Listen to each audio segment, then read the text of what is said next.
wrestling fans. My name is Brian Crazy. You're watching my brand, that from Brand of Wrestling, and entertainment here on YouTube.com and the World Wide Web since 2010, providing you with the wrestling news, reviews, rumors, and insight that you're growing accustomed to.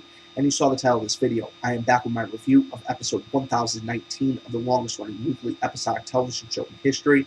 That's right, Monday Night Raw for Monday, December 3rd, 2012. We start off Monday Night Raw with a couple video packages recapping the events of the last few weeks, and then we go right to the ring. Kane and Daniel Bryan will square off against the primetime players, and throughout this match, the Shield are watching over Kane and Daniel Bryan. The first time we see the Shield, they're high up in the arena, but throughout this match, they're making their way down to the ringside area, and this is completely distracting Kane and Daniel Bryan throughout this match, but Daniel Bryan does secure the victory for his team after he gets a roll-up out of nowhere. After the match, the Shield ends up jumping the barrier, and ends up attacking Kane and Daniel Bryan, and ends up dominating and decimating these two superstars to close out the segment. It was a pretty good opening to Monday Night Raw, in my opinion. Then we go backstage with Sheamus and John Cena. These two are talking, and they're discussing their upcoming tag team match a little bit later on in the night. Then we go back to the ring for Divas action, Tamina Snuka versus AJ Lee. Tamina absolutely dominates and decimates AJ Lee throughout this match, and that at nowhere, AJ ends up just hitting a roll-up, 1, 2, 3, ends up getting the win. Then we go into an in-ring segment with CM Punk and Paul Heyman, and then they are interrupted by The Miz. This sets up Miz TV for later in the night, where CM Punk will be hooked up to the lie detector, and hopefully the WWE Universe and The Miz will get the answers that everybody wants. Then we go into John Cena and Sheamus versus Dolph Ziggler in the Big Show, and this is an incredible match. This is one of the best matches of the night, and John Cena and Sheamus are successful after they hit the AA and White Noise simultaneously, and Sheamus hitting White Noise on the Big Show was probably move of the night. I mean, he lifted him up and he held him for a good 10, 15 seconds before he ended up delivering this maneuver. And I do have to go back to the CM Punk segment. I really like that CM Punk kind of poked a little fun at some of the members of the YWC and IWC who say they should boycott Monday Night Raw, they should walk out of the arenas, they should change the channel. He dared all these people to do it, and he dared all these people to do it without giving a damn. And honestly, you know, if people aren't content with what the WWE is currently giving, I can understand voicing your opinion. I can understand wanting to see something different. But when you just bash every single thing that these superstars that are human beings, these superstars that are doing their best to entertain us, these superstars that are going out there and putting their necks on the line for us, the wrestling fans, regardless if you like the gimmicks, regardless, you know, if you like the superstar, if he goes out there and does a good job, he deserves our respect. At the end of the day, they could end up with broken bones. They could end up with broken necks. They could end up paralyzed. They could end up worse. They could end up dead. Some people have died inside the squared circle. So the superstars that really go out there and give it their all definitely do deserve us, the wrestling fans, respect. And I really liked how CM Punk just took that little subtle jab at the YWC and IWC. Then we go into Damian Sandow. He comes out and cuts a promo prior to his match with Santino Marella. He asks for a member of the WWE Universe to come into the ring and take a test to see if he can be his new apprentice. He ends up asking 3 questions. The first 2 questions were pretty basic. Chemical formula of water, and then who the first president of the United States was. The third question, even me, who's an avid reader, had no idea who it was. It was a question about English literature, and he ended up dismissing this individual. Then we go into Damian Sandow versus Santino Marella, and Damian Sandow ends up picking up the win in this contest. Now, like I say, not every match needs to be a whole series of choreographed moves. I think that's one of the things we're starting to lose in modern day wrestling is the superstars are so focused on choreographing every maneuver, they're forgetting how to tell a story in the ring. And that's what this match was about. It wasn't about every choreographed maneuver. It was about telling a little bit of a story, having a little bit of fun, giving the crowd something to laugh at, giving the crowd something to put a smile on their face. And that's exactly what Santino Marella did throughout this match. But at the end of the day, Damian Sandow was successful, and she picked up the win. Then we go into Sin Cara versus Alberto Del Rio, and this is an incredible match. This was match of the night. A lot of false finishes, a lot of back and forth action. I mean, 2 incredible luchadors just tearing the house down. I mean, phenomenal contest. At the end of the day, Alberto Del Rio was successful after he locked in the cross armbar on Sin Cara, and Sin Cara ended up submitting. Then we go into Vince McMahon and Vicky Guerrero. The chairman of the board has the managing supervisor of Monday Night Raw come out, and they end up setting up a huge match at the TLC pay-per-view. It will be Dolph Ziggler versus John Cena, and the Money in the Bank briefcase will be on the line. It will be a ladder match, and it will be hanging high above the ring. And my thoughts on this. I think it would be foolish at this point in time to take the Money in the Bank briefcase off Dolph Ziggler.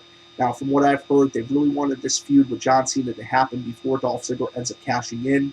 And I think this is where Dolph Ziggler really needs to pick up the win. I think this will really cement him as a legitimate contender for the World's Heavyweight title. Now, putting Cena over on SmackDown could really boost that brand. Don't get me wrong. I mean, there would be a lot of positives to Cena in one with the World's Heavyweight title.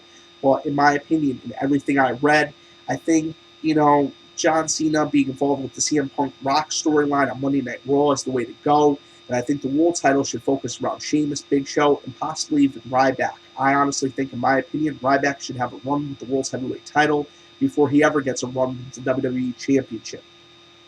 So basically, Vince McMahon forces Vicky Guerrero into making this match at the TLC pay-per-view. I mean, very good segment. I always love when Vinnie Mac, the chairman of the board, comes out and, adds his special touch to Monday Night Raw. Then we go into Brad Maddox versus Randy Orton. And Vicky Guerrero promised Brad Maddox a little bit earlier on the night, if he could defeat his surprise opponent, he will get that contract he so desperately desires. His surprise opponent is none other than, like I said, Randy Orton. And I don't think there was any question who won this match. Like me and JC said in our review we did over on F and True Wrestling, which will be available in a little bit for you guys to check out, I'm not even going to tell you who won this match. If you guys don't know, then you probably shouldn't be watching Monday Night Raw. All right, like I did in that video, I'll give you one hit. His father's a cowboy, and he always wore a cast on his wrist. That's all I'm saying. And post-match, the Shield comes out, hits the ring for the second time of the night, absolutely dominates and decimates Randy Orton, and they end up hitting the three-man powerbomb. Roman Reigns ends up drilling Randy Orton right into the mat to end up ending this segment. Then we go backstage. Vicky Guerrero is yelling at Charles Robinson. And then we see Vicky Guerrero and Dolph Ziggler end up getting into some wars. These two are in disagreement over Vicky Guerrero making that match at TLC. And she basically is in the position, what else was she supposed to do? Vince McMahon told her something to do. Vince McMahon is the boss, and she did what the boss said. Then we end up going into Vicky Guerrero and Cena. These two end up going back and forth. And Vicky Guerrero claims that she found some sort of ribbons with some pictures on them. That AJ Lee met up and that she's obsessed, and John Cena's just not buying it. He says, Vicky, didn't Vince tell you to stop all this crap and you continue to do it? I really like parts of the segments between AJ Lee, John Cena, and Vicky, and then some of it just seems like it's getting a little stale. Like a little bit earlier on, that the CM Punk promo. Not that CM Punk's not a great speaker. Not that I don't like CM Punk. I have the utmost respect for CM Punk, whether he's a face or he's a heel. Like I was saying in the review with JC Styles, the CM Punk DVD, incredible DVD. Check it out. Learn a little bit about this guy's life story, an incredible road that he traveled to get to where he's at. But, in his promo, he was just regurgitating a lot of the same stuff we've heard over the last few weeks, and sometimes that starts to get a little stale. When The Miz came out, and, The Miz has been a face for the last few weeks, the last few months, and it's just refreshing. It was nice to see face Miz against Punk heel. They had a great exchange of words, and it was something a little bit different. It was something fresh. It was something new. It was something we haven't seen yet. And basically, Cena and Vicky go back and forth. We close out that segment. Then we go into what is supposed to be tag team action. Kofi Kingston and R-Truth versus Wade Barrett and Antonio Cesaro. And the whole WWE universe was shocked, especially on social media, that Teddy Long, of all people, came out and changed this from a tag team match to a fatal four-way match with one of the championships on the line. Kofi Kingston is the reigning IC champion. Antonio Cesaro was the reigning U.S. champion. And the WWE Universe ended up choosing the U.S. championship to be on the line. Just for the record, I did vote for the IC title. Not that I don't like Kofi Kingston, but I'm a huge fan of Antonio Cesaro, Claudio Castagnoli. So we end up seeing the U.S. championship on the line in a four-way dance involving Kingston, R-Truth, Cesaro, and Wade Barrett. Antonio Cesaro is successful. He ends up picking up the win after he catches Kofi Kingston in an incredible way. He just catches him, hits him with the neutralizer, 1, 2, 3 for the win. Then we go into the final segment of the night. It is Miz TV. CM Punk is hooked up to the lie detector, and it seems like Miz is just kind of stalling for time with some of the questions that he's asking. I really wish that he asked a little bit harder questions. That's one of the things that me and JC Styles said in our review as well. And really check that out, F and True Wrestling, our other site here on YouTube. And basically, just as they get to the question that everybody wants to know, is CM Punk and the Shield, do they have some sort of involvement? The Shield hits the ring. They end up attacking the Miz. They destroy the Miz TV set. This is when Hell No tries to make the save.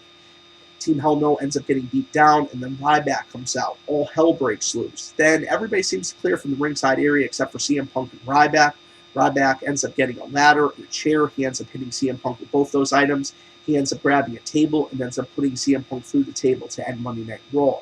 I thought the end segment of the night started off a little slow, but got very interesting very quick. And I had a lot of hopes for this segment, to be perfectly honest. Like I said, the interaction between The Miz and CM Punk was great. It was fresh. It was new. It felt, as a wrestling fan, it felt good to watch. And I was really hoping that the Miz TV segment would play off just as well. Not that it didn't play off good, but, like I said, they kind of just stalled into this big segment, closed out Monday Night Raw. It was a good segment, really put Ryback over.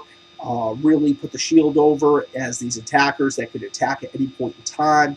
And I really enjoyed tonight's Monday Night Raw. And I even enjoyed the little subtle jabs at the YWC and the IWC, the people that have to bash everything and can't enjoy a single thing.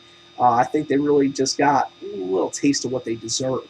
Now, that's just my thoughts. That's just my opinions, and I want you to drop it below for the effing brand of wrestling and entertainment here on YouTube.com and the World Wide Web. My name is Brian Crazy. I'll catch you later.